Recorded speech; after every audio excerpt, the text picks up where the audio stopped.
Let's do a couple of sound bites here leading into the first phone call of the day. First up is a montage here from the debate last night. So you got Bernie Sanders, Hillary, Lincoln Chafee, and they're all talking about all the free stuff.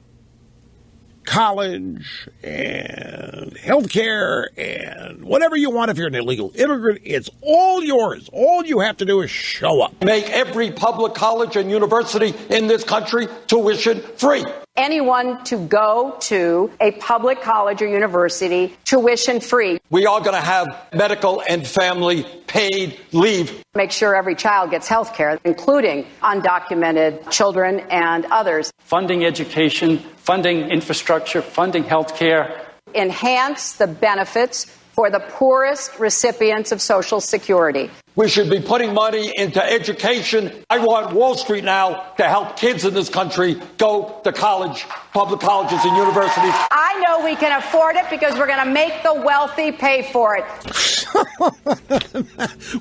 We can afford it because we're going to make the wealthy. We are $18 trillion in debt. Now, you can afford anything if you ignore that. And if you don't think that's a problem, and if that number is irrelevant, the money never has to even be serviced or paid back, then of course you can afford anything. But the truth is we can't afford anything. We can afford maybe what's the number that we drag in by tax revenue every year? I get the numbers are confusing, but 300 billion, trillion, whatever, 3 trillion or whatever we can afford every year. But we so exceed that. We have exceeded it for so long. We're already paying for things we can't afford. And these people just want to lap more and more on top of it. You know, one of the biggest misdirections in public dialogue in politics is the taxpayer's expense. Taxpayers have to pay. The taxpayers don't pay anything. The reason is they're not conscious of it. Everybody's taxes are withheld from their paychecks, those who work. Very few people are independent contractors that actually pay their taxes themselves. The vast majority of people never see the money they pay in taxes, any kind. Property tax is part of the homeowner's mortgage payment every month. Very little tax do you ever see, particularly income and payroll taxes. So people come along and say, this is going to cost taxpayers X, and that's going to cost the taxpayers. It doesn't cost you anything. We build a battleship. You don't think it's cost you anything. What's your share of it? Whoever sent you a bill for your portion of a B-2 bomber.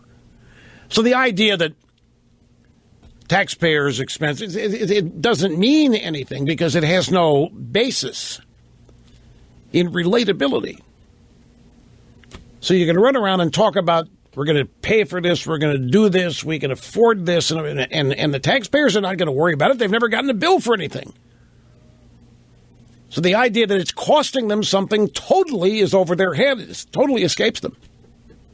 Without any consciousness or any awareness of an annual deficit and an accumulating national debt and what it actually means, and I venture to say 90% of the population doesn't have the slightest clue what it means, it can't be a negative used against the Democrats. We've proven that for 50 years. People on our side have been trying to prove and establish that the Democrats can be beaten by talking about all this excessive spending. But the fact is it doesn't work. It doesn't persuade anybody to not support or vote Democrats because they're never aware of having to pay for any of it, be they taxpayers or recipients. They're not aware of having to pay for any of it. They never see the tax revenue that's collected from them in the first place, and they certainly aren't aware how it's allocated. Mr. President, there's no reason we're having this debate today. Freezing student loan interest rates for 1 year during tough economic times is something I believe we all agree on. So it should be relatively simple to accomplish. The President supports it, Governor Romney supports it, and a bipartisan majority in both the House and the Senate support it.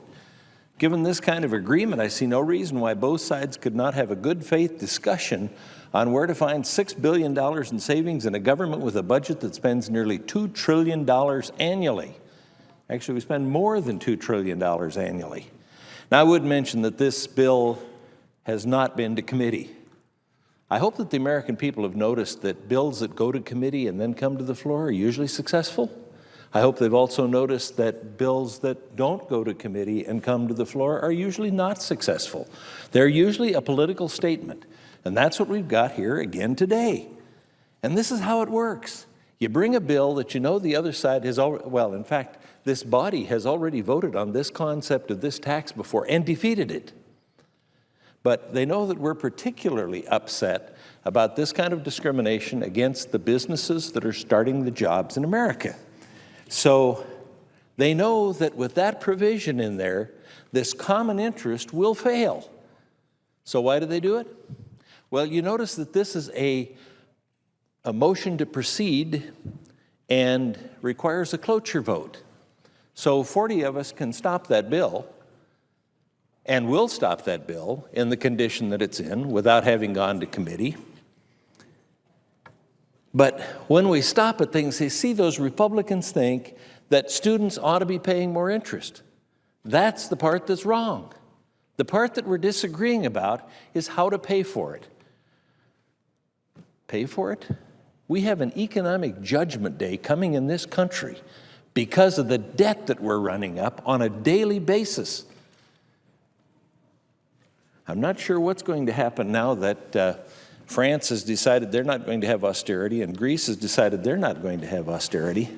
That's what put the world into kind of this funk anyway. And now they have leaders that say that they're going to fight any kind of austerity. Could put the world in a real crisis. But what we're talking about is whether to keep the student interest at the low rate that it is right now. And we're going to have to vote on a bill that we're going to have to defeat because of the pay for on it, which will make it look like Republicans want to raise the rates on students. And that's not true. But the majority prefers to pick a fight rather than help the students during these tough economic times. And what do I mean by this? After initially reaching out to my staff, indicating their willingness to work toward a bipartisan solution, they leaked their proposal before talking to us when it contained the offset that they've got in here. There could be a solution. We have to counter with one and ask that there can be two side-by-side bills. That means that we can have one that they vote against, so we can say they didn't want to keep student rates low, which is also wrong. But somehow we've got to figure this out, and we've got to do it in a bipartisan way. And that means that probably neither suggestion that's up there right now is the one that's going to work. The majority would have Americans believe that the bill simply closes a loophole used by wealthy doctors and lawyers and other professionals that organize as an S corporation in order to avoid payroll taxes. Well, let me tell you about taxes. If you're in one of those small business S corporations, you pay your taxes. You pay it on the year that the company earns it, not the year that the dividends are distributed. The year that the company earns it, you pay all of the taxes that are due on that piece of money. Even though you have to leave it in your business so you can keep reinventing your business, so you can stay in business, so you can maintain the jobs that you already have, and hopefully add a few. That's what an S corporation does. It says, we're going to give you this big break. We're going to let you pay your taxes up front even though you can't take the money out. But what we're talking about here is payroll taxes. Now, payroll taxes are the money that all of us put into as an investment for our Social Security and our Medicare. That's what payroll taxes are. That's what we're talking about now, charging on this money that up front has had all the income taxes paid on it, and incidentally, have also had payroll taxes paid on it. The IRS is already given the authority to check and see if people are taking out a de minimis distribution. There's an amount you have to take out of your business, and you have to claim it for salary. You can't just hide it if like you were rich or something. Doesn't work that way. The IRS has rules. The IRS can claim those payroll taxes. But what we're talking about now is taking those payroll taxes. Payroll taxes, remember, are Social Security and Medicare payments. They're investments in your Social Security and your Medicare. We're talking about taking those and subsidizing student loans. Medicare is in trouble. And once again, we're talking about stealing from Medicare. We did that in the health care bill. We took $500 billion out of Medicare, and we put it into new programs. We didn't put it into a doc fix. You keep hearing us talk about the doc fix. We're not paying the docs enough that they want to take any new Medicare patients. Well, we didn't take the money in Medicare that might have been used and used it in Medicare to keep the Medicare system growing. No, we put it into new programs so that we could say that this health care plan was paid for. That's what the payroll taxes are. Now we're saying we're going to use those payroll taxes and we're going to use it to subsidize the student loans. When does Medicare ever get the money to pay for Medicare? Oh, that's right. We have a new board now, an unelected board, and this unelected board will tell us each and every year where we have to cut in Medicare in order to pay for Medicare, even though we stripped all this other money out that could have paid for Medicare. What a deal. Well, here we go again. This tax would end the payroll taxes and by shifting them into the student loans. When we're talking about pay-fors, we do all kinds of crazy things around here.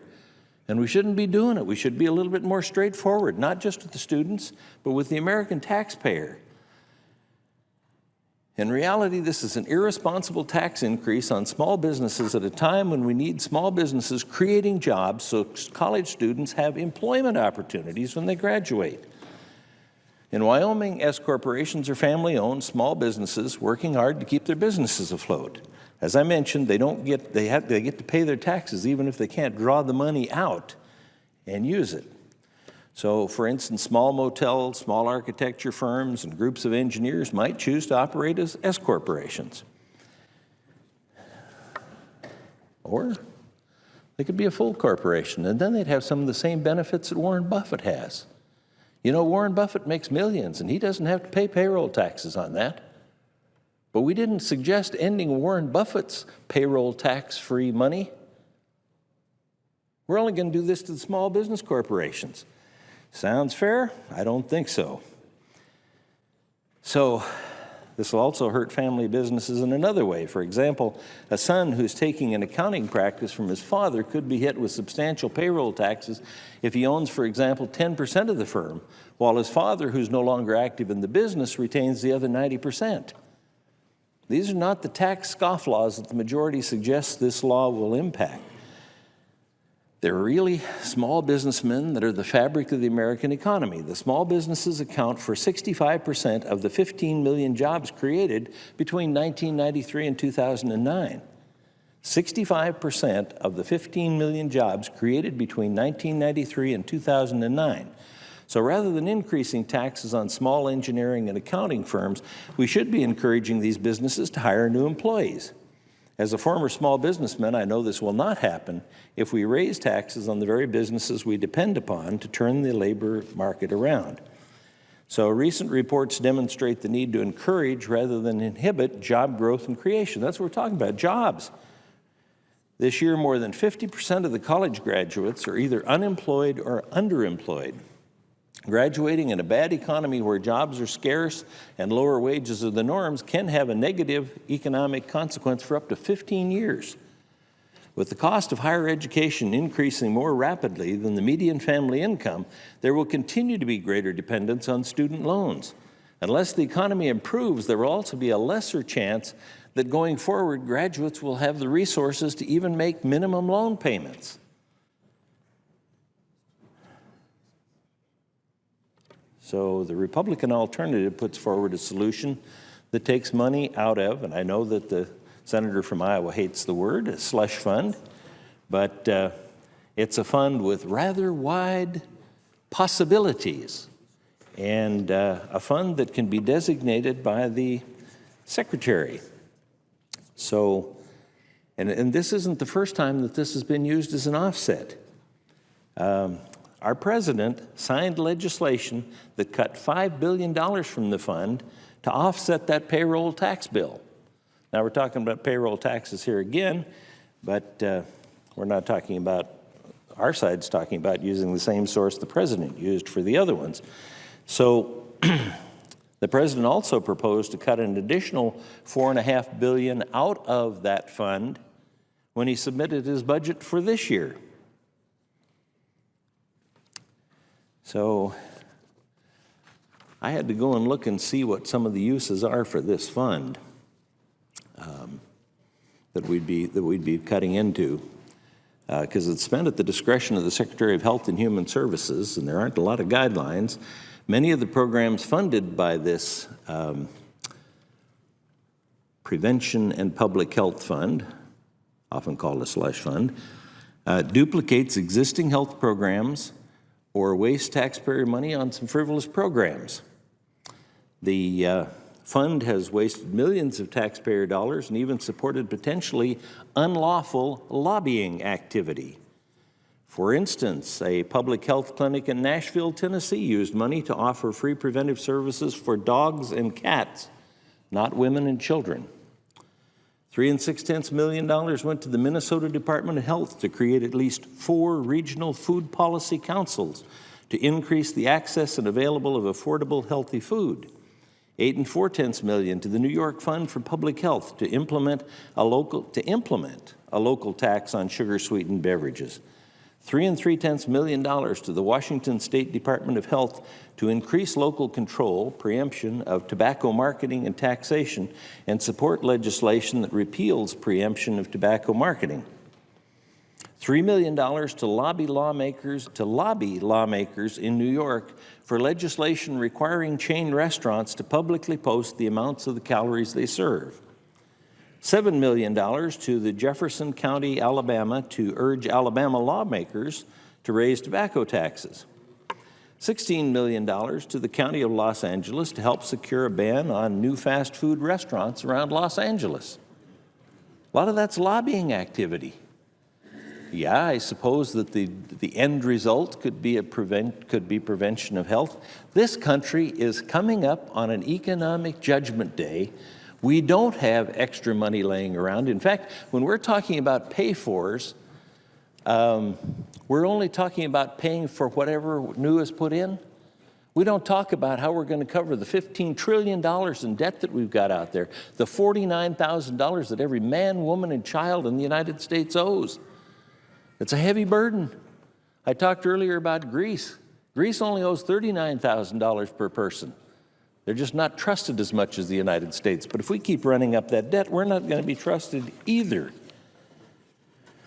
So, unfortunately, President Obama and the congressional Democrats would rather play election year politics than find a solution that focuses on the immediate need of America's students and their families.